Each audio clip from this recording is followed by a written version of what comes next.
ከለበስኩት ጂንስ ሱሪ ኋላ ኪስ እንደተለመደው መጽሐፎች ሸቅ አድርጌያለሁ። ከለመድኩባት ካፌ እስክደርስ ድረስ እግሬን ፈጠን ሳብሳብ ማለቱ እንደቀጠለ ነው። ገና ከእንቅልፌ ስነሳ ቡና የሚል መንፈስ ላይ ቢሰፍርም የዱካክ ስሜቱ ካረበሸኝ በስተቀር እንደዚህ የናጠ የሚወስደኝ ክፉ ስሜት ሚወዘውዘኝ ወደ ቡና ቤት በሚሄድበት ቅጽበት ነበር። ልክ ስደርስ አንዳች ነገር ና እያለ የሚጣራ ያክል ይሰማኝ ነበር። ከካፌው እንደደረስኩ አይን ያመራው ወደ ነባሩ ቦታዬ ጋር ነበር። ቦታው ጋር አንድ ሰው ተቀምጧል። ቀይ ፊቴ ላይ አንዳች ደም ስር እንደመገታተር አለ። ሰውየው ዘመን አመጣሽ በሆነ ቴክኖሎጂ ያው የስልክ ሱሰኛ ሆኖ ተቀምጧል። አጠገቡ የነበረው የማኪያቶ ብርጭቆ ጭላጭ ቀር ያክል ይመስላል። ብርጭቆ ላይ ወተትና ቡናው ደረቅ ከማለቱ እየተነሳ ከጠጣ የቆየ ይመስለኛል። እንደው አሁን ካላጣ ቦታ ምን ወስዶ ዛጋተረው አልኩ እንደ ሀብታም ሳቅ ከጣሪ በላይ ያሽካካ ሰምቼው። ግን የዘውትር ቦታ ለየት ያለ ነበር። ለኔ ልዩዬ ብዬዋለሁ። በቃ ሴት ፍቅረኛዬ ብለው ይቀለኛል። ምክንያቱም ያቺ ቦታ አጠገቢ ያለው መጽሐፍ መደርደሪያ ከምንም ነገር በላይ ሀሴት የሚሰጠኝና ደስታን የሚፈጥርልኝ የቀኔ ብርሃን ነበር። አንዳንዴ ለሰዎች ስለዚህ ቦታ ስለዚህ ካፌ እዚህ ስለምጠጣው ፈር ያለ ቡና ጋር ተይዞ ልዩዬ አሊያም ብርሃን እያልኩ ስለ ቦታው ያለኝን ልዩ ቁርኝት በወጋ ደስ ይለኛል። ከበላይ ቡና ቤት ጋር እኔ ብቻ ሳይሆን ቤቱን በራሱ ቁርኝት ነበረው። እንዳደረስኩ ገና አስተናጋጆቹ ፈገግ እያሉ ነው የሚቀበሉኝ። እዛ ቤት ያለ መጽሐፍን ብዛም ተለዋጭነት ያለው አልነበረም።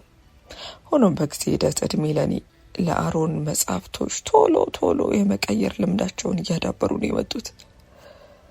ቤቷ አነስተኛ እንደመሆኗ መጠን የቤቱ ተጠቃሚዎች እንዲሁ መንገደኛ፣ አንዳንዱ ፀሐይ በረድ ለማድረግ፣ አንዳንዱ ደግሞ እንዲሁ የቡና ሱሱን እንደኔው ለማረጋጋት፣ አንዳንዱ ደግሞ በየቦታው የተለመደውን የፖለቲካና ወቅታዊ ቴዎሪ ለመክሰምና ቤት ውስጥ አሊያም ስራ ቦታ አልተነፍስ ያለውን ነገር መጥቶ ለመተንፈስ ከሰው ጋር ለመቆራኘት ቢጠቀምበት ነው። በዛ አማካኝነት እንዲሁ ብዙ ሰው ቤተኛ ነው ማለት ይቻላል። ሆኖም አንዳንድ ወጣቶች ካልሆኑ በስተቀር ወደ መጽሐፍ መደርደሪያው ቀረብ ብሎ የሚያገላብጥም ብዛም አይደለም። እንደውም ለስሙ ገና አዲስ የቤቱ ቀማሽ ሲሆን በወረቀት በስም የሚያውቁትን ወይም ደግሞ ታዋቂ የተባለው መጽሐፍ መዘዝ አድርገው የማንበብ ልምድ ይታይባቸዋል። ከዛ ባለፈ ግን በተደጋጋሚ ወደዛ ቀረብ እያሉ ቦታውን መጎብኘትና መጽሐፉን የማንበብ ፍላጎትና ታታሪነቱ ያየሁባቸው ሰዎችም ብዛም ናቸው። ሆኖም አንዲት ልጅ ነበረች የኔን መቀመጫ ማትሻለ ቡናውም ወዲያው በትንሽ ካፌ ውስጥ ውብ ስለሆነ አቀማመጥና ዲዛይን ተጨንቃ ሲሆን እንዲሁ የመጽሐፍ ስብስቦቹ ስበዋትና ለማንበብ የምትሻ አይነት ሴት ነበረች። ከስንት አንዴ ከርቀት ተመልክቻታለሁ። ዝም ያለች እንደኔ የብቻዋን ጊዜ ማሳለፍ የምትወድ አይነት ሰው ነች። ሆኖም እሷን ለኔ ከኔ ለየት የሚያደርጋት ነገሯ እንደኔ ቦታ መራጭ አልነበረችም። ያገኘችበት ቦታ አረፍ ማለቱን አጠላም ነበር። ወደ ካፌው ከዘለቀች በኋላ በአይኗ የምታማተረው ከመጽሐፉ ተራ ነው። አንዳንድ ሰሞን ከማያትና ከለመድኳት ቦታ ላይ እንደምትቀመጥ አድርጌ በአእምሮዬ ስያት ቢሆንም አንድ ቀን ወደ ካፌው ዘብ ብላ እንደገባች አይኗ ከወንበሩ ይልቅ ክርትት ያለው በአዲስ ለውጥ አማካኝነት ውጥንቅጡ በመውጣቱ የቦታ ቅያሬ የተደረገለትን የመጽሐፍ መደርደሪያ ሼልፍ ብዙ ስታይ ነበር። ይዛኔ ነበር ከኔ ለየት የሚያደርግ ነገር እንዳላት ልክ እንደ እኔ ለቡናውና ለወንበሩ እየተንሰፈሰበች ምትመጣ አይነት ሴት እንዳልሆነች የተረዳሁት። ነፍሷ ከመጽሐፍ ጋር ሲዋሃድ በአይነ ቁራኛ ከመጽሐፍቶቹ ጋር ስትጋራና አንዳንድ የመደሰት ስሜት ፊቷ ላይ ፈካ ሲል ተመለከትኳት። ካየሁት ነገርና የዛን ቀን ፊቷ ላይ ከነበረው ገጽታ አንጻር እርግጠኛ የሆንኩት ነገር የመጽሐፍ መረደዳው ከካፌ የተነሳበት መጥፎ አጋጣሚ ቢከሰት የበላይ ካፌ አንድ ጥሩ ደንበኛ የዛን ቀን ሊያጣ መሆኑ ነበር። አይኖቿ መጽሐፍቱ ላይ እንዳረፉ ፊቷ በደስታው ከክ ብሎ ወደዛው ጋር ቀናች። በእጇ የምትፈልገውን መጽሐፍ ዳፈስ ተበዝጋ አድርገሽ በኋላ የምትፈልገውን መጽሐፍ መዘዝ አርጋ አውጥታ አንድ ያሰኛት ቦታ ላይ ያረፋለች። ሆኖም ስለተቀመጠችበት ቦታ እምብዛም የምትጨነቅ ሴት ባትሆንም ወደ ጠቅ ያለ ወንበር ቢሆን ይበልጥ የሚቀናት እንደሆነች ከነበራት ተመሳሳይ ቦታ ምርጫ የተረዳሁት ነገር ነበር። ስለ ቡና ስንመጣ እንደኔው ቡና አፍቃሪ ትመስለኛለች። በእውነቱ እርግጠኛ ሆኜ ልክ ከአንደበቷና ካፏ እንደሰማሁት የቡና ሱሰኛ ናት ብዬ እንደ ራሴ ብፈርጅባት እንዲሁ የሚደንቅ አልነበርም። ሆኖም ግምቴ ይህን ያክል ልክ አይደለም የሚያስብል ነገር አላየሁባትም ነበር። ሁሌም ቢሆን ቡናዋን ይዛ ቀረብ ማለቱ አልቀረም ነበር። ምንም ምግብ የምትወስድ ምንም መጠጥ እንደኔ በቃ መጠጥ የምትጠጣ አይደለችም። እንደኔ ቡናውን ብቻ የምትጋተር በእርግጥ አንዳንዴ ሊሆን ይችላል። ታዲያ ይቺ ሴት እኔን እዚህ ግባ ማይባል ሰው አድርጋ የቆጠረችኝ አይነት አስቤ ለራስ ሰጥቼዋለሁ። ብዙ ጊዜ ዞር ብላ ተመልክታኝ አታውቅም። እንደገባሽ ቀጥታ ምትሮጣ ወደ መደርደሪያው ነበር። እንደኔ ቀን በቀን የመጣ ከገበያም ባለፈ ምታሰለች አይነት ደንበኛም አልነበረችም። ሆኖም አልፎ አልፎ ብቅ ማለቷ የማይቀር ነው። ታዲያ ከመጽሐፍ መደርደሪያው ላይ የምትፈልገው መጽሐፍ መረጥ አርጋ ወጣ አርጋ ታነባለች። እኔም ከጊዜ በኋላ ትክ ብዬ ተመለከትኳት። ከሱ አልፎ የመጽሐፍ ምርጫዎቿን ተመለከትኩ። አንዳንድ አዲስ የገቡ መጽሐፎችን ባጣሽ ጊዜ እንደ ስስት እንዳለ ሕፃን ላፍታ ከንፈሯን ገልበጥ እንደማድረግ ትላለች። ሆኖም አንድ መታለችና መጽሐፍ ሳታነባት ትመልስም ነበር። ያሰኛትን አሊያም ያላነበበችውን መጽሐፍ ወጣ አርጋ ይዛ ከአንድ ቦታ አረፍ ትላለች። ሆኖም የምትወደው አይነትና እንዲሁ ለመጣችበት እግረ መንገዷን ብላ የምታነበው መጽሐፍ ተመሳሳይ ስሜት እንደማይሰጣት ከፊቷ ሁኔታ በደንብ እረዳለሁ። የበላይ ቤትና የኔ ቁርኝት በዚሁ ቀጠለ። አንዳች ነገር ውስጥ ያንን ቤት ይራበዋል። ቡናው፣ መጽሐፉ በቃ የኔ አንዱ የህይወት ያካል ነበር።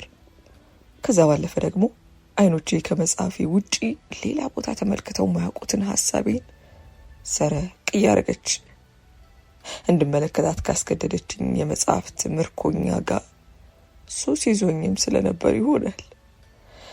ሆኖም ከጊዜ በኋላ የመጽሐፍ ምርኮኛዬ የውሃ ሽታ ሆና ቀረች። በላይ ካፌ ገብቼ ከመጽሐፌ ጋር ከተቆራኘው ሰው ገባ አልገባ ግድም አይሰጠኝ ሰውዬ የሰው ኮቴ እየተከተልኩ ወጪ ገቢውን በአይን መከታተል ስራ ይሆኑ አረፈው።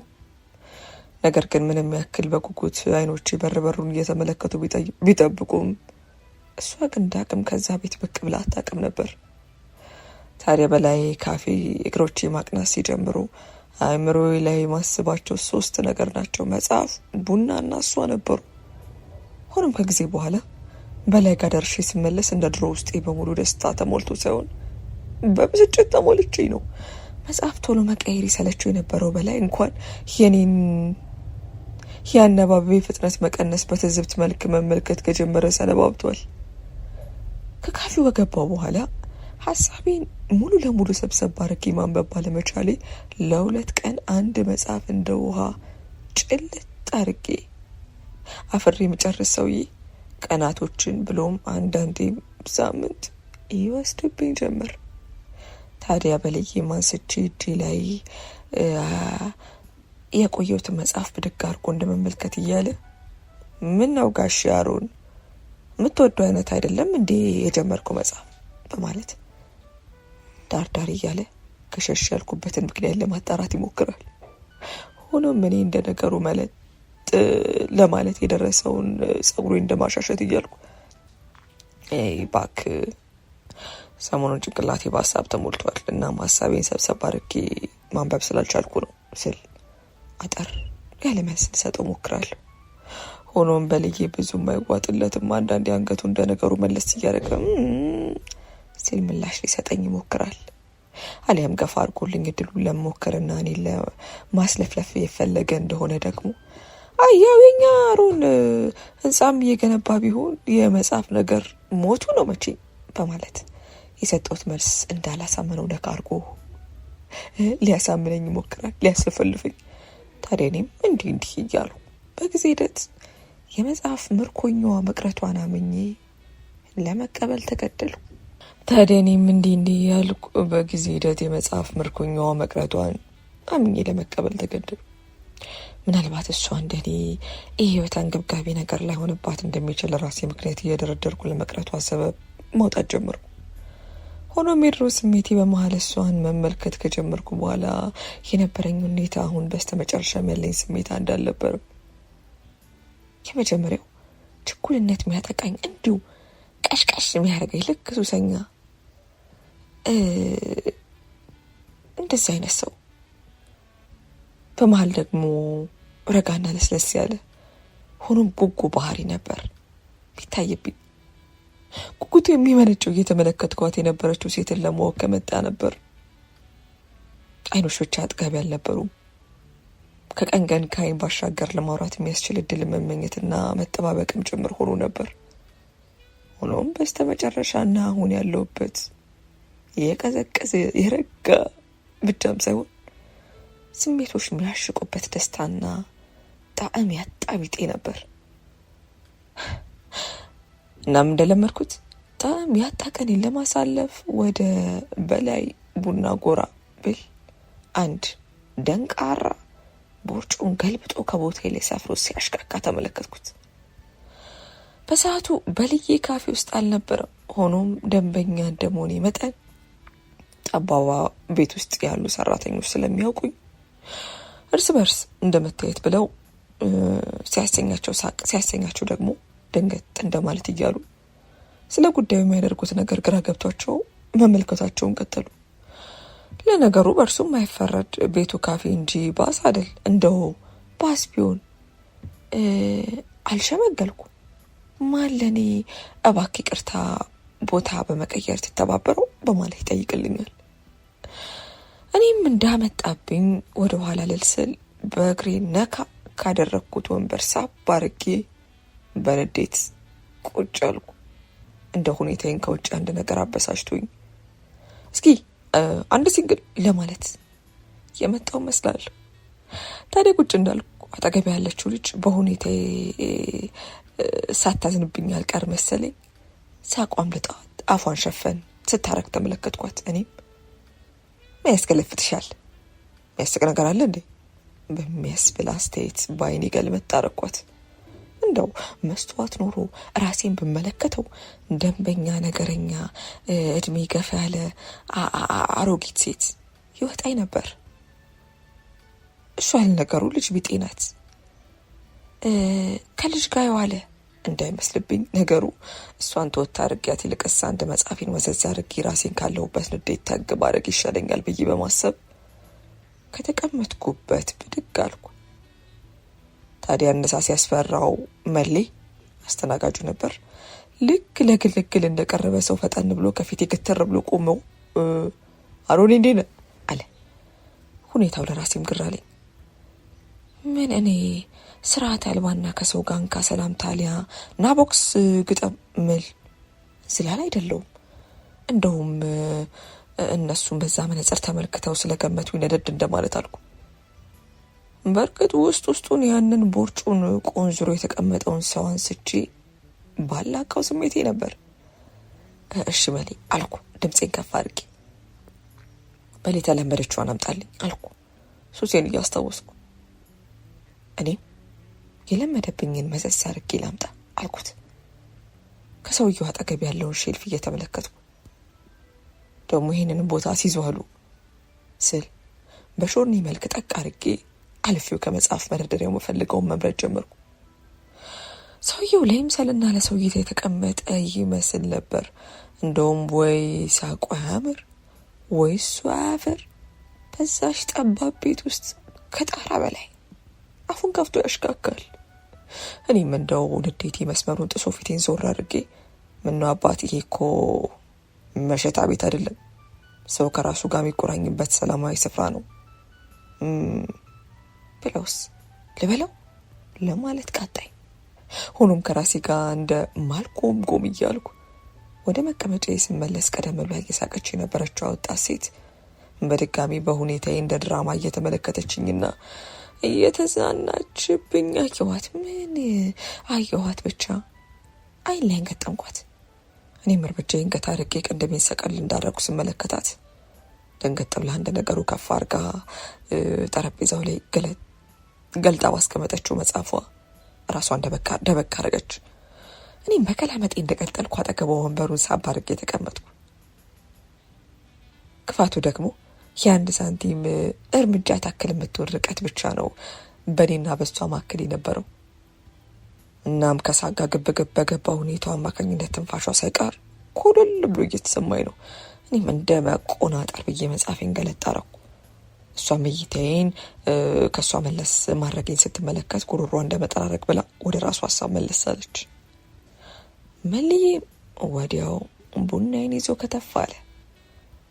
የመረጋጋቴ ምንጭ ከፊቴ ሲቀርብ ደስ ብሎ ይፈቀቃሉ። ታዲያ የዛች ልጅ እይታ ከኔ ያልተለየም ነበር። አጠጣጤኝ ሳይቀር ልክ እንደ ስዕል ተቀምጦ እንደሚቀርጽ ሰው እየተመለከተች ነበር። እይታዬን ወደ እሷ ዞር ከማድረጌ ልክ ድብብቆሽ እንደሚጫወት ሕፃን መለስ ብላ እይቷን ከመጽሐፉ ቀበረች። እኔም በተራይ ከፊቱ የያዘችውንና ተለቅ ባለ ብርጭቆ ያለውን መጠጧን ተመለከትኩባት። ከቡና ለየት ያለ እንደ በቅጡ ምንነቱ ማላቀው ትኩስ ነገር ነው የያዘችው። ከዛም አልፎ እንደ ጁስ በመሳቢያ ጎንበስ እያለች ማግት አድርገው ጀመር። ከዛም እኔንም እንደ መዝናኛ መመልከቷን አርስት አርጋ በስልኳ ፎቶ ወደ መነሳሳቱ ቀጠለች። ታዲያ ለቅጽበት ተመልክቻት ያሰብኩት ነገር ትክክል ነበር። መጽሐፍ ለማንበብ አሊያም ቡና ለመጠጣት ሳይሆን የተለያየ ለማህበራዊ ድረገጽ የሚሆናትን ፎቶ ለመንቀጫቀጭ ነበር የመጣችው እንጂ ምንም ነገሯ አንባቢ እንደሆነች አያመላክትም ነበር። እኔም እሷን መመልከቴ እንደቀጠል ከቡና ፉትካ ማለት ቦታዬን የተቆጣጠረው ሰው ድምፁን በድጋሚ ከጣሪያ በላይ አድርጎ ሲስቅ እኔም ካፌ ያለውን በድንጋጤ እንትፋለሁ። ሰውየው እንደሚስማር የጣለ እንኳን አይመስልም ነበር። ልክ ለፎቶ እንዳማረለት ሰው አፉን ከፍቶ ነበር በሳቁን የቀጠለው። ወዲያው እኔም አንዳች ነገር ብልጭ ብሎብኝ ካፌ አምልጦኝ ልጋጋ ስል ተሳደብኩ። ስድቤን ያልጠበቀችው ቀዩ ልጅም ሳቋን በድጋሚ ብሎ እንደተነፈሰ ጎማ ሲያመጣት ተሰማኝ። ዞር ብዬ ገልመጥ ሳረጋት እንደ ቀድሞ መቆጣጠር አልቻለችም እና ማሽካካት ጀመረች። እንደውም ከሰውየው አልፎ የእሷ ማናደር ሲያበቃኝ ፊቴን መለስ ከማድረጌ መሪና ሌሎች አስተናጋጆች በሁኔታ ይደበቅ ብለው ሲስቆብኝ ተመለከትኳቸው። እንደው ምን ያሉት ናቸው በሚል ቀነስ ባለ ድምፅ ለብቻ ያልጎመጎምኩ። መሌን ፈጠን ብሎ ምን ያህል የንጽህና አድናቂ መሆኔን ጠንቅቆ ስለሚያውቅ ሶፍ ይዞ ከተፋለ። እኔም ፈንጣር ያለበት የልብሴን አካባቢና ጠረጴዛዬን በሰጠኝ ሶፍ ጠረግ እያደረጉ እንደ እብድ መሳቅ የለመደበትና ምን አለብኝ ስሜት ውስጡን የተቆጣጠረውን ሰው ጭራሽ ጭብጨባውን እንደ ሰርግ ቤት አድምቆት በዛች ጠባብ ቤት ውስጥ በሚያስተጋባ ድምፅ ይዛው ሲል ትእዛዝ መሳይ ድምፁን አሰማ። እንደው በአንድ መላ ከዛ ካፌ እስኪያስወጣልኝ ድረስ የቸኮልኩ መሆኔን በደንብ ነበር የሚያስታውቀው። እሱ እንደሄደልኝ ወይ ለማለት በቃ። ታዲያ እቺ ሴት አሁንም እየተመለከተች መሳቋ እንደቀጠለች ነበር። ምን ነው የሚያስቅ ነገር አለብኝ እንዴ አልኳት። አጠያቂ ግን ቆጣ ያለ አልነበረም። እንደውም በማታውቀው ሰው እንዲሁ መዝናናቷ ገርሞኝ ነበር። አይ አለች በድጋሚ ከሳቋ እየታገለችና ትከሻዋን ሰበቅ እያደረገች። ሁኔታ ገርሞኝ ነው፣ ካልተሳሳትኩ ያ የሁል ጊዜ ቦታ ነው አለች። ቀደም ብሎ ሰውየው ተቆጣጥሮብኝ የነበረውን ቦታ በአይኗ አይታ እየተመለከተች። አልተሳሳሽም፣ እንዳየፉሽ የፎቶና ይሄ ዝም ብሎ የሶሻል ሚዲያ ሱሰኛ መስለሽኝ ነበር። ነገሮች ላይ ትኩረት ታደርጊያለሽ ማለት ነው አልኳት። እንዴት ሶሻል ሚዲያ ፎቶ መለጠፍ ምናምን ስትለኝ አለች። መለጠፍ ነው አልኩ እጄን አየር ላይ አድርጌ። ምንድነው የምትሉት? ፌስቡክ፣ ቲክታክ ገለመዴ አልኩ። ከንግግሬ ሁኔታ የትኛውንም አይነት የማህበራዊ ሚዲያ ገጾች አድናቂ እንዳልሆንኩ ያስታውቅብኝ ነበር አለች በድጋሚ ከትከት ብላ እየሳቀች። በንግግሬ ትንሽ ኮሸም እያረኳት መሆኑ የግባት አጠራጠረኝ። አልተሳሳትክም፣ ግን እኔ ኢንስታግራም እና ስናፕ ተጠቃሚ ነኝ አለች። በምትጠቀመው ነገር ኩራት የተሰማት ትመስል ነበር። አሁን ስለጠራሻቸው ነገሮች አንድም እውቀቱ የለኝም፣ ነገር ግን ለሰው ብላችሁ የምትኖርበት መጠቀሚያ ነገራችሁ እንደሆነ ማውቁ አይከብድም አልኩ። እንደዛ ብለህማ በደፈናው ፈራጅ አትሆን። አንዳንድ ሰው ለመደሰቻ፣ አንዳንድ ሰው ለመዝናኛ፣ አንዳንዱ ደግሞ ለመረጃና ለትምህርት፣ እንደኔ ደግሞ አንዳንዱ ትውስታውን እያስቀመጠ መሄዱ ያስደስተዋል አለችኝ። ትውስታ ለማን ነው ትውስታ የምታስቀምጪው? በንግግሯ እንደማፌዝ ብዬ ፈገግ እያልኩ ጠየኳት። ለራሴም ለሚመለከተኝም ሰው አለች ትከሻዋን ሰበቅ እያርገች። በይቴ እስኪ አልኩ ወደ መጽሐፉ መመለሱ ሳይበጀኝ አልቀርም ብዬ። የወንጀል ነክ መጽሐፎች ይመቻል በል አለች ፈገግ ብላ። እንደ ነገሩ ቀና ብዬ ተመለከትኳት። ልክ ብለሻል፣ እውነትም ነገር በደንብ ታስተውያለሽ አልኳት። ሌላስ ምን መጽሐፍ ይመቻል አለች ከተል አድርጋ። ገና አንገቴን ቀርቀር ከማድረግ የጠየቀችኝ። ከወንጀል መጽሐፍ ውስጥ በጣም ከወንጀል መጽሐፍ ውስጥ በጣም የምትወደቱን ነው አለች ፈገግ ብላ። ብነግርሽ በእርግጠኝነት አታውቂው አልኳት። አረ እኔም እኮ የወንጀል ነገሮች ደስ ይሉኛል፣ እንደውም የፍቅር ነክ አይመችኝም አለች እጇ ላይ ያለውን መጽሐፍ ከደን እያደረገች። በአንዴ ሀሳቧን መገልበጧ አላስደስተኝም ነበር። ለነገሩ ቀድሞ ነው የፍቅር ታሪኮቹ ተመችቷትና ወዳው ማንበቧንም እርግጠኛ አይመስለኝም። የሲድኒ ሸልን ትርጉሞች በጣም ነው የሚመቹኝ አለች ፈገግ ብላ። ጣፋጭ በቀል፣ ታዳኟ ልዕልት ካሉት ብዙዎች ውስጥ በጣም ወዳቸው ናቸው አለች። እይታዬን ቀየር አድርጌ የተመለከትኳት። እንዳለችውም የወንጀል ነክ ነገሩ ሳይመቻት አልቀረም መሰል። እኔ መለስ ብዬ መጽሐፌን ከደን አድርጌ ወደ ጎን ዞር አልኩ። ከሰው ጋር ለመግባባትና ለማውራት ብዙ የምትከብድ አይደለችም። ሆኖም ትንሽ ልጅ ናት። መልኳ ነስ ያለ ቀጠን ያለ ሴት ናት። ከተወጠረው ጥርሷ ላይ ያለው ብሬስ አስር ፈገግ ባለች ቁጥር ብልጭ ይላል። ሆኖም እንደ ሌሎች ሴቶች ጥርሷን በአፏ ከደን እያደረገች ምትስቅ አይነት ልጅ አልነበረች። ይልቅስ ባሰኛት ነገር ዝም ብላ መሳቅ ትወዳለች። ስሟ ሲፈን እንደሆነ ነገረችኝ። እንደ ነገሩ ተዋወቅን። ቀኗን ካሳመርኩላት ሰዎች መካከል አንዱ መሆኔን ገለጸችልኝ። በእርግጥ ይሄን ያክል ቀኗን የሚያበራ ነገር የሰራው አልመሰለኝም ነበር። ሆኖም እሱ ያስደሰታት ነገር ለእኔ ባይታየኝም ልክ ከውጭ ሀገር እንደመጡ ዲያስፖራዎች አሊያም እንደ ውጭ ሀገር ዜጋ ትንሽ ነገር የሚያስደስታት አይነት ሰው ትመስላለች። ሆኖም እድሜዋ ግን ከአቅሟ ጋር በፍጹም የሚገናኝ አይነት አልነበርም። 26 ዓመቴ ነው ሚለውን ቃል እንዳወጣች ሳላስበው ከውብዬና ደንግጬ ነበር የተመለከትኳት። በእርግጥ ገና 21 ወይም 22 ዓመት እምቦቆ ቅላ ነው የምትመስለው። ከሲፈን ጋር አንዳንድ ስንል ቆይተን ተለያየን። እኔ በእርግጥ ሲፈን ተሰናብታኝ ከካፌ ከወጣች በኋላ በሷ ፋንታ እንደውም የመጽሐፍ ምርኮኛን እንዲህ ሳወጋት በዋልኩ ብዬ ተመኘው። ሆኖም ያቺ ልዩ ሴት ነበረች። በቃ እንዲሁ በአይኔ ብቻ እየተመለከትኳት እንድኖር የተፈቀደችልኝ ሴት ነበረች። እንደተለመደው በነጋታው ሰከም እያልኩ በልዬ ጋር ጎራ ከማለት ይልቅ እኔ በጉጉት አይኖቼ ሲጠብቁ እንደነበሩት ሲፈንም አይኖቿ በርበሩን እየተመለከተች ደረስኩ። እንዳየችኝም በደስታ መልክ እጇን ወደ ላይ አድርጋው ለበለበችልኝ። እኔም እንደ ነገሩ ፈገግ ብዬ ወደ ውስጥ ዘለኩ። በእርግጥ ከፊት ለፊት የነበረው ቦታ ክፍት ነበር። ሆኖም ሲፈን እኔን በመጠባበቅ ላይ ያለች አይነት መስሎ ሰምቶኝ እንደ ነገሩ እንደ ማንገራገር እያልኩ አጠገቧ ሄጄ ተቀመጥኩ።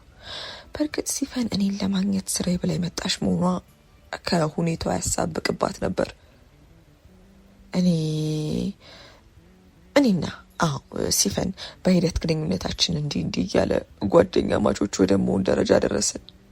ሲፈን ቀለል ያለች ሴት ናት። የፊቷና የሰውነቷ ቅርጽ አነስ ያለ እድሜ ክልል ላይ የምትገኝ አይነት ሴት አድርጎ ነው የሚያሳያት። ልክ እኔ መጀመሪያ ላይ እሷ እንደተመለከትኳት ሌላውም ሰው በቁም ነገር የሚመለከታት አይነት ሴት አልነበረችም። ቅጥነቷ አንዳንዴ ምግብ በደንብ ስለማትበላና ችኩል እንደሆነች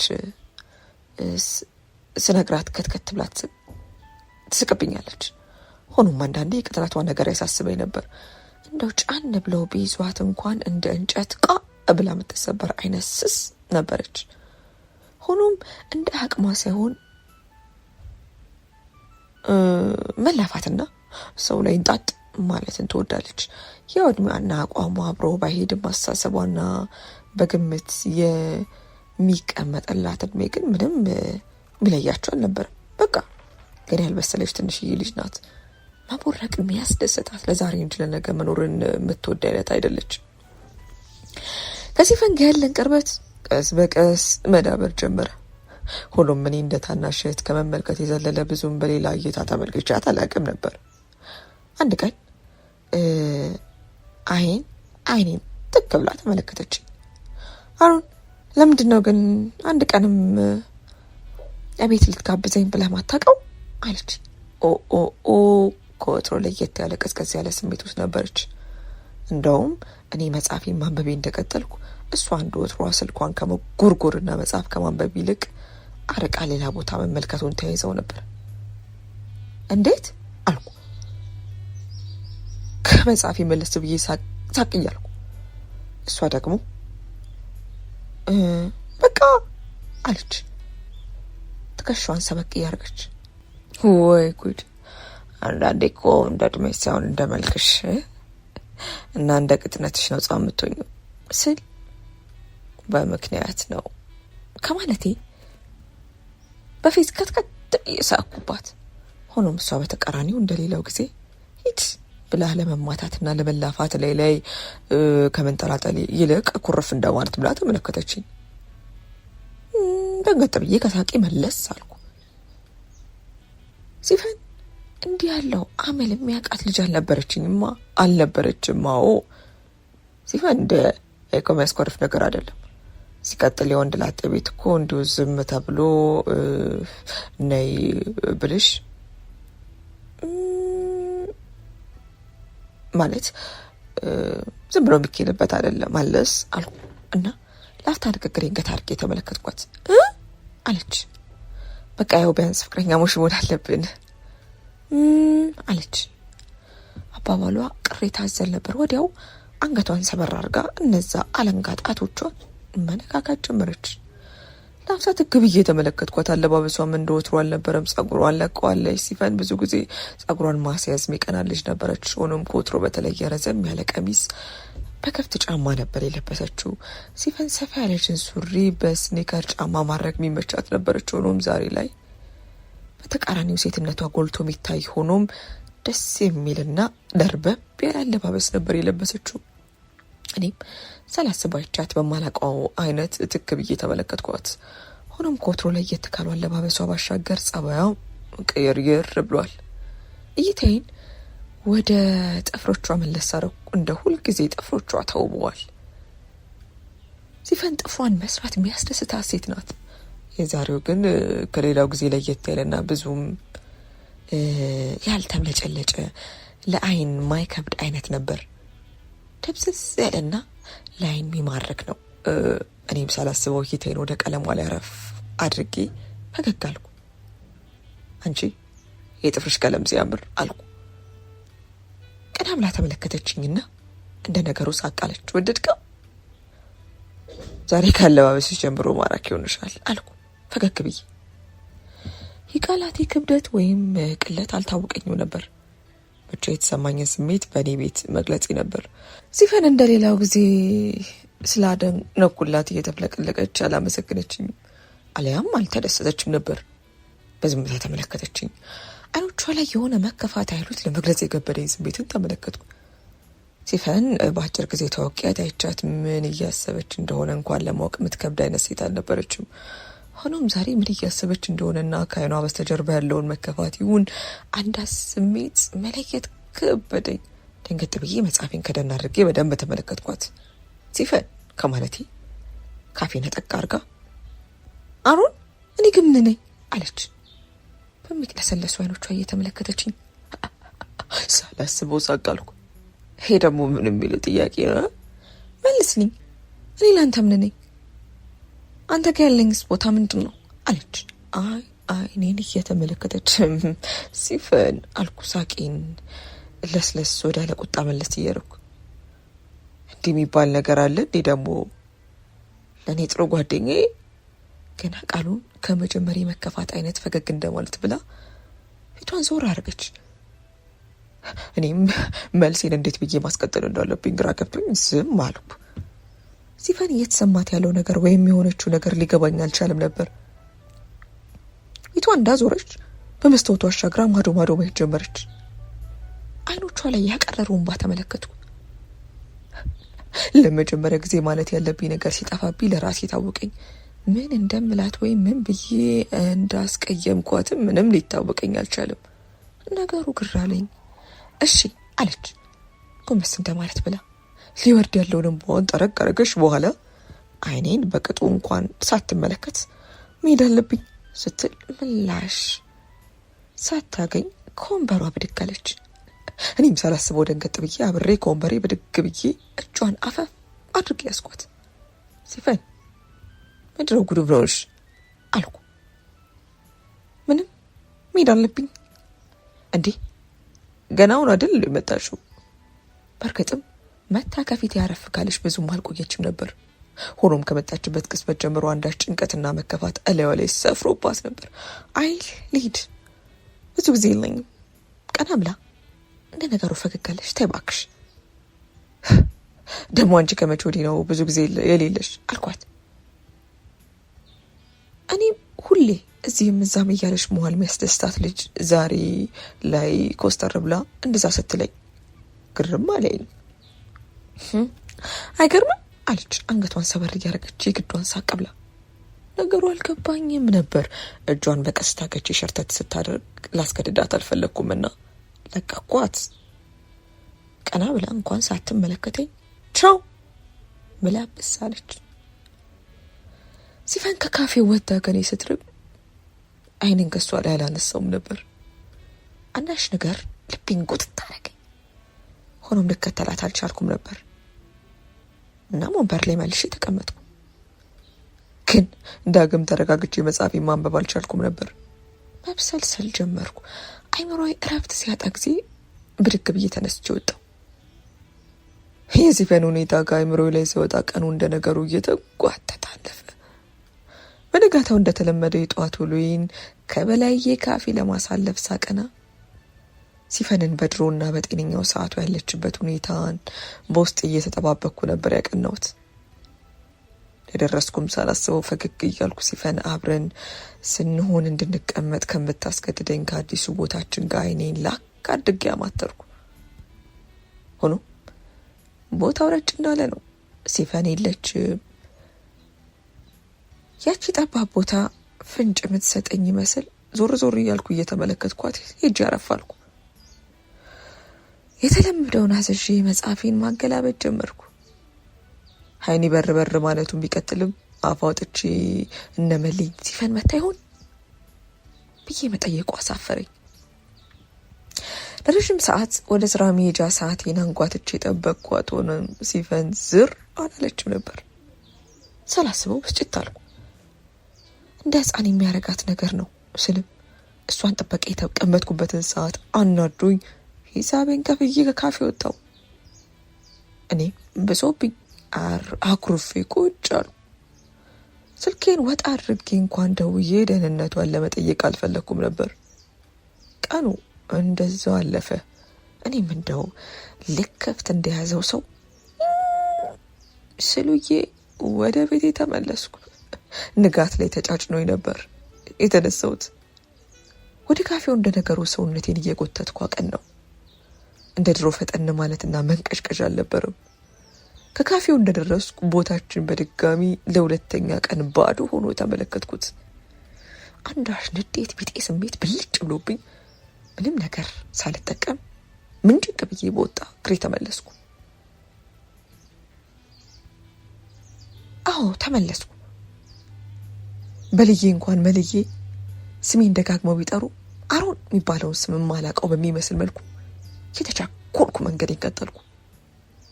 ወደ ስራ መሄድም ባላሰኝም ነበር እና ተኝቼ ለመዋል አስቤ ወደ ቤት ያቀን ነው። እንደ ነገሩ እንደ ቀልድ 3 ቀን አለፈ። እኔም ወደ በላይ ቡና በህይወቴ ለመጀመሪያ ጊዜ ዝር ሳልል ከረምኩ። ከ3 ቀን በኋላ ነገሩ አላስችል ሲለኝ ከመሸ ቴሌግራም ላይ ለሲፈን ለመጻፍ ስልኬን ወጣ አደረኩ። ከላይ የሲፈን ልደት የሚል ነገር ተመለከትኩ። ቀኑ ቅዳሜ እንደመሆኑ መጠን በዚህ ሰበብ እንደምንም ልጋብዝሽ ብዬ ላገኛት ፈለኩ። ስልኬን አንስቼ ፈራ ተባ እያልኩ ደወልኩ። ስልኩ ደጋግሞ ከጠራ በኋላ ተስፋ ቁርጬ ለመዝጋት ስል ሄሎ የሚል ለስለስ ያለ ድምፅ ከስልኩ ጫፍ ተሰማኝ።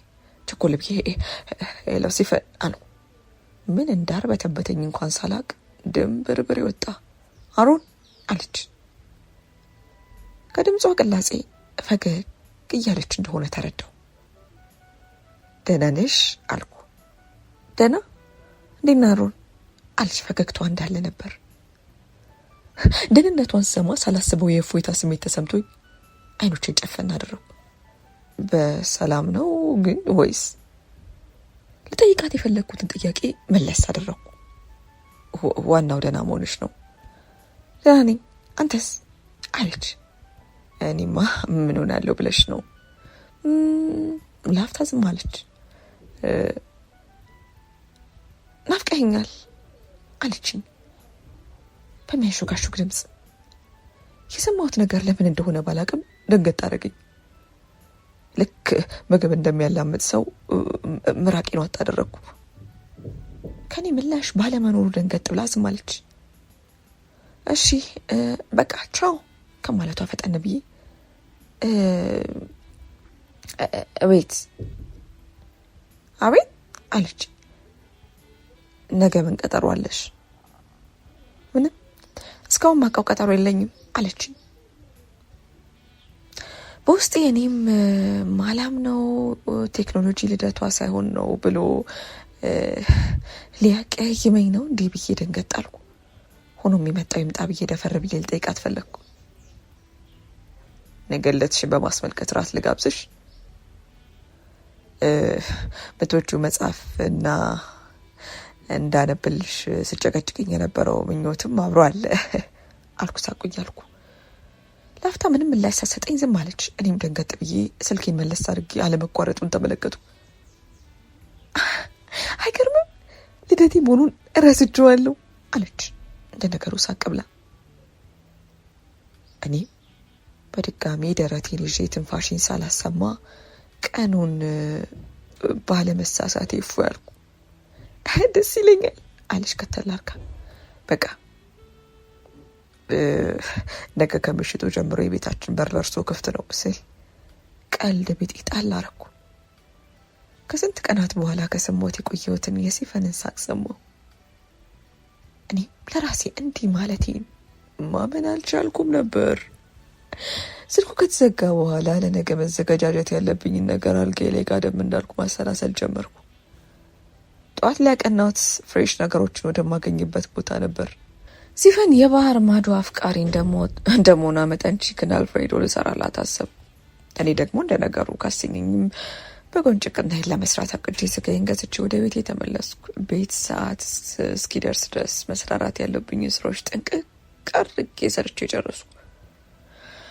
ሰዓቱ ሲደርስልኝ ኩሽና ገብቼ ምግብ መስራራት ጀመርኩ። ባሰብኩት ሰዓት ቀደም ብዬ በመጀመሪያ ጥንቅቅ አድርጌ ጨረስኩ። ምግቡን ካስተካከልኩ በኋላ ለቅለቅ ለማለት ፈጠን ያለ ሻወር ወስጄ ለሲፈን ትኩስ አበባና ስጦታ ለመግዛት ወጣ አልኩ። አበባውን ሌላ ቦታ ለመግዛት በአእምሮ እያሰብኩ መጀመሪያ ከቅርብ ጊዜ ጀምሮ አፏ ላይ ማይጠፋውንና አዲስ የመጣው መጽሐፍ ለመግዛት ወደ መጽሐፍ መደርደሪያ ቀን ነው። የምፈልገውን መጽሐፍ ካገኘው በኋላ ራሴ አዳዲስ ነገሮች እየተመለከትኩ ያላሰብኩት ነገር ውልብ ሲልብኝ ተመለከትኩ።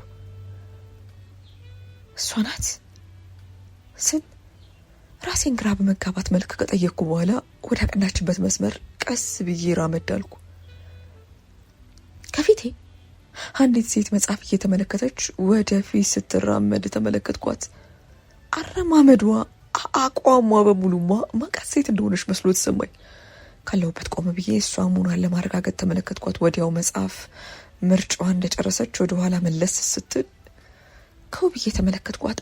አዎ ራሷ ናት፣ የመጽሐፍ ምርኮኛዋ።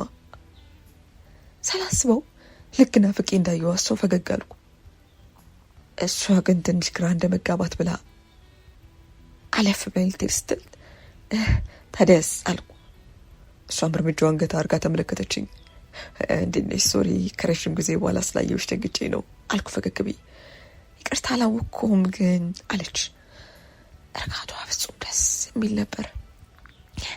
እንዴት ብዬ እንደማስረዳሽ ግራ ገብቶኛል አልኩ። ወዲያው መጽሐፍ ለመግዛት የሚያልፍ ሰው ሲመጣ መንገድ ለመልቀቅ ብለን ካለንበት ቦታ ፈቀቅ አልን። ካላስቸገርኩስ እዚሁ የመደብሮ ካፌ በረንዳ ላይ አለ ቁጭ ብለን ብናወራ ቅር ይልሻል አልኩ ፈራ ተባ እያልኩ። እንደ ማቅማማት ብላ ተመለከተችኝ። በእርግጥ ልክ ነች፣ አታውቀኝም። ምን ብላ ከማታውቀው ሰው ጋር ሻይ ቡና ትላለች። እና እሺ ማቅሽ በላይ ቡና ጋ ነው ብዬ የምትወደውን መጽሐፍ ሳይቀር መዘርዘር መጥቀስ ጀመርኩ። ነገሩ አስገርሟት ሳቅ እንደማለት አለች። በእርግጥ መልክ አዲስ አልሆነብኝም፣ ግን የት እንደሆነ ነው እኮ የጠፋብኝ። እዛ ጥግ ጋ የምትቀመጠውን አይደል አለች። ስታስታውሰኝ ጊዜ እንደ ነገሩ ፈገግ አልኩ። በትክክል እና እባክሽ ትንሽ ደቂቃ ብናወራ አልኳት። በእርግጥ ተቀምጠን ምን እንደምናወራ ለራሴ ማላቅም ነበር። ሆኖም እንዲሁ አረፍ ብሎ ማውራቱ ስም መቀየሩ አንድ ነገር ነው ብዬ አስቤ ነው። እሷም እንደ ነገሩ ካቅማማሽ በኋላ እሺ አለችኝ። ከፊቴ እንድትቀደም ካደረግኩ በኋላ ኳላ ከተል እያልኳት ሰዓቴን ተመለከትኩ። ሲፈን ሳትመጣ ጠረጴዛውን ማሰነዳዳት ይቀረኝ ስለነበር የቀረኝን ደቂቃ ገመትኩ። ቢያንስ 45 ደቂቃ ተርፈ ጊዜ ነበረኝ። አውርቻት ማላቃትም ሆኖም ባይኔ ሱስ ይዞኝ የነበረችዋን ሴት ለ45 ደቂቃ ማውራት እንደውም ብዙ ነው ብዬ እያሰብኩ ከተል ብያት ወደ በረንዳዋ ቀን ነው ምቹ ቦታ ፈልገን አረፋልን።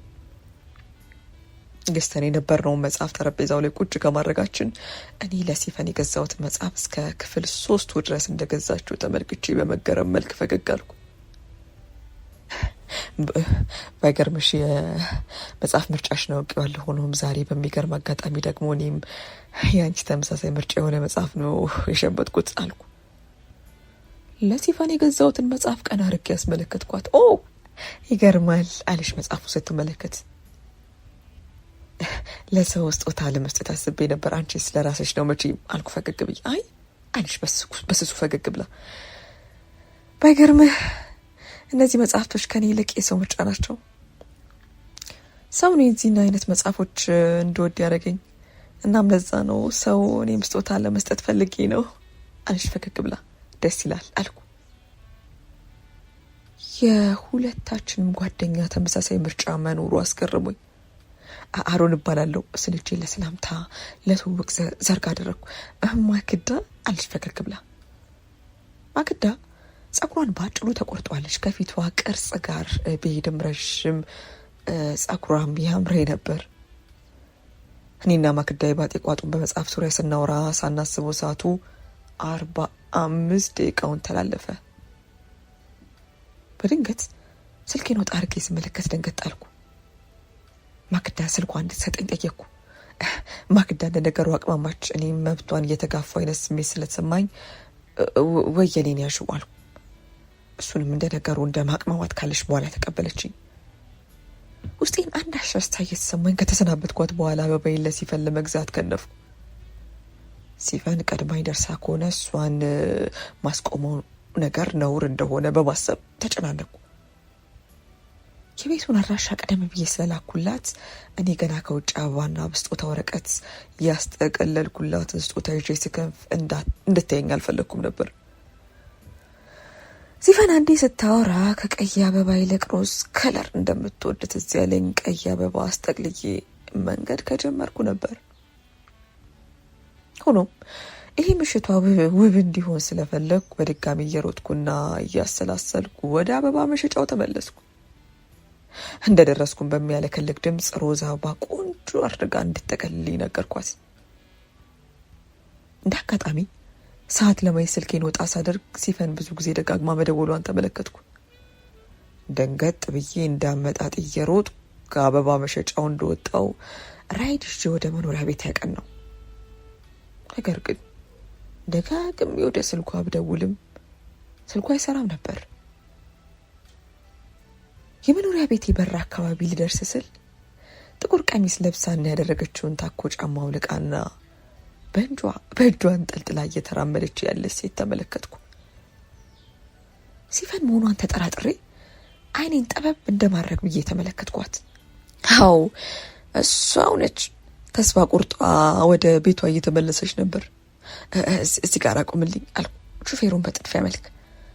ሹፌሩም እንዳልኩት ፍሬኑን ያዝ አድርጎ አቁመው። ፈጠን ብዬ ሳቤን ከፍዬ ከመኪናው ወርጄ ሮጥ እያልኩ ኋላዋ ከተል ብዬ እጇን አፈፍ አድርጌ ያዝኳት። ሲፈን አልኩ። ሲፈን ቤቷ ክስም ብሏል። ደንገጥ አልኩ። እይቴን ወደ መሬት ሳደርግም እግሯ ተራቁቷል። እንዴ ባዶ እግርሽን ምን ነው?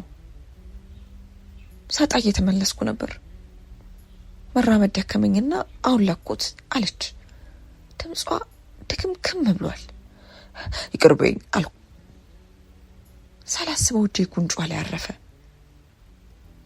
እኔም እሷ መልሰን ደንገጥ ብለን ተያየን። እኔም እጄን ቀስ ብዬ ከጉንጯ ላይ መለስ አደረግኩ። አሁን ደርሻለሁ፣ ቤት እንግባ አልኩ። በሽታ ጭንቅላቷን ነቅነቅ አድርጋ ጫማውን በግድ ለማድረግ ስትሞክር እጇን በድጋሚ አፈፍ አድርጌ ከያዝኩት በኋላ ቀና ስትል ከፍ አድርጌ ወደ ላይ አቀፍኳት። ሲፈን ማቅፋት መስሎ ስላልተሰማት ደንገጥ ብላ ተመለከተች። ፊታችን እጅግ ተቀራርቧል። ሆኖ መራመድ ስለነበረብኝ ፊቴን ወደ መንገዱ መለስ አደረግኩ። እንዳትወድቅ እጇን በትከሻዬና በአንገቴ በኩል ሰደድ አድርጋ ያዘችኝ። ልብ ምቷ በቅርብ ፍጥነት ሲመታ ታወቀኝ። ምን እሷ የኔም ልክ እንደሷ ቀርባ ብትነካው ተተርትሮ ሊወጣ የደረሰ ይመስል ነበር። ልክ እንደደረስን በቀስታ ካወረድኳት በኋላ በሩን ከፍቼ በድጋሚ አቅፊያት ወደ ውስጥ ዘለቅን። ሆኖም ወደ ቤት እንድትገባ አልፈለግኩም ነበር። እናም በረንዳ ላይ ያስቀመጥኳት። ትንሽ ደቂቃ ብቻ ስጭኝ አልኩ በልምምጥ መልክ። እሷን በሱ ፈገግ ብላ በሽታ ጭንቅላቷን ነቀነቀች። ፈጠን ብዬ ገባሁ። ጊዜ ባይበቃኝም እንደነገሩ የተርመሰመስኩ ባሰብኩት መልኩ ጠረጴዛውን ካሰናዳው በኋላ ማስታጠቢያና ጆግ ይዤ ወደ በረንዳው አቀናሁ። ሲፈን ስትመለከተኝ ምን ላደርግ እንደሆነ ግራ ተጋብታ ነበር። እኔም ሳቅ እያልኩ ሸሚዜን ሰብሰብ አድርጌ ከፊቷ በርከክ አልኩ። እግሯንም ወደ ማስታጠቢያው ቀረብ አድርገው ሽምቅቅና ደንገጥ ብላ እግሯን ልትሰበስብ ስትል ጠበቅ አድርጌ ያስኳት። ዛሬ እኮ አንቺ ንግስት ነሽ፣ ዝም ብለሽ ታጠቢ አልኳት። ቀና ብዬ እየተመለከትኳት ሲፈን ባይዋጥላትም ፈገግ እያለች እግሯ ሰጠችኝ። በቀስታ እግሯን አጠብኳቸው። እግሯ ቀጠን ያለ ነው። ሆኖም እንደ እጇ አልተጌጠም ነበር። ጥፍሮቿ ለየት ያሉና ውብ ቢሆኑ የበለዘ ቀለም ያለባቸው ነበሩ። ትክ ብዬ ለመመልከት ስል ሰቀቅ እያላት መሆኗን ተረድቼ ፈጠን ብዬ በፎጣ ካደረግኩላት በኋላ ይመቻታል ብዬ ያሰብኩትን ሲሊፐር አቀረብኩላት። እሷም አመስግናኝና ሲሊፐሩን አድርጋ ተነሳች። የሲፈንን የሰውነት ቅርጽ የተመለከትኩት ዛሬ ነበር። ምንም ቀጫጫ ብትሆንም የለበሰችው ቀሚስ አሳምሯት ነበር። ወደ ውስጥ ስትገባና ያዘጋጀሁትን ስትመለከት እጅግ ደስ ነበር ያላት። ምግቡን እስከማሟሙቅ ለስለስ ያለ ሙዚቃ ከፈትኩላት። ካፍታ በኋላም ገበታ ፊት ቀርበን ደስ ብሏትና ጣፍጧት ተመገበች። በጎንም ወይናችንን መጎንጨት ጀመርን። ሲፈን ብዙም ጠጪ አልነበረችም። እንደ ነገሩ ነበር እያቅማማች የነበረው። እኔም አጠጣጧ ያዝናናኝ ጀመርና ማፌዝና መቀለል ጀመርኩ። ካፍታ በኋላ ስጦታዬን አበረከትኩላት። ሲፈን ከጠበቅኩት በላይ እጅግ ተደሰተች። አይኖቿ በእንባ ተሞሉ። ለምን እንደሆነ አላቅም። እንደዛ እየሆነች ስመለከታት ውስጤን የሆነ ስሜት ነዘረው። ቀስ ብዬ ከወንበሬ ከተነሳ በኋላ ወደ እሷ ቀረብ አልኩ። በቀስታ የወረደውን ጸጉሯን ወደ ጆሮዋ ጠጋ አድርጌ ፊቷን በደንብ ተመለከትኳት። እሷ እንደ ሕፃን ለመምሰል ሞከረች እንጂ ውብ ገጽታዋ ኩልል ብሎ ይታየ ነበር። በቀስታ እንባዋን ጠረግ አደረግኩላት። እይታዋን ወደ እኔ ዞር አደረገች። አይን ላይን ተያየን። ሲፈንን ካወቅኳት ጊዜ አንስቶ እንዲህ ተመልክቻት አላቅም ነበር። በቀስታ ወደ እሷ ጠጋ ብዬ በስሱ ከንፈሯን ሳም አረኩት። አላስቆመችኝም። ከወንበሩ በቀስታ እጇን ይዤ ወደ ሶፋው ጋር ቀናን። ሶፋው ላይ አረፍ ካልን በኋላ ትንፋሽ እስኪያጥረን ድረስ መሳሳም ጀመርን። እሱም አልበቃንም ነበር።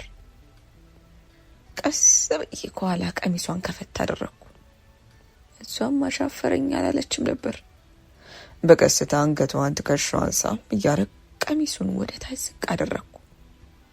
ቀጣይ የእሷም እጆች ወደ እኔ ሸሚዞች አቀኑ። ልብሶቻችንን እዛው አራገፍን። ወደ መኝታ ክፍልም ገባን። እንደ አዳምና ሔዋን እርቃናችን እንደሆንን ገባን። ሲፈን እስሬ ውሽቅ እንዳለች ተኝታለች። ለምን እንደሆነ አላቅም። እቅፌ ውስጥ ሆና ስመለከታት ደስ ተሰኙ። እንደውም የሚበልጥ ወደ እቅፌ ቀረብ አድርጌ ግንባሯን ከሳምኩ በኋላ አይኖቼን ጨፈንኩ። ውስጤ ሳይታወቀኝ ከሲፈን ቅልጥ ያለ ፍቅር ውስጥ እንደነበር የተረዳሁት ከረፈደ ነበር። ቢረፋፍድም ደስተኛ ነበርኩ። እስኪ ነጋጋ ድረስ መልሶ ጭልጥ ያለ ደስ እንቅልፍ ወሰደኝ። ስነቃ ግን ሲፈን እቅፌ ውስጥ አልነበረችም ነበር። ደንገጥ አልኩ። ሆኖም ወደ መጸዳጃ ቤት ሄዳ እንዳልሆነ ገመትኩ። ላፍታ የነበረን ምሽት እያሰብኩ ብቻዬን እንደሞኝ መሳቅ ጀመርኩ።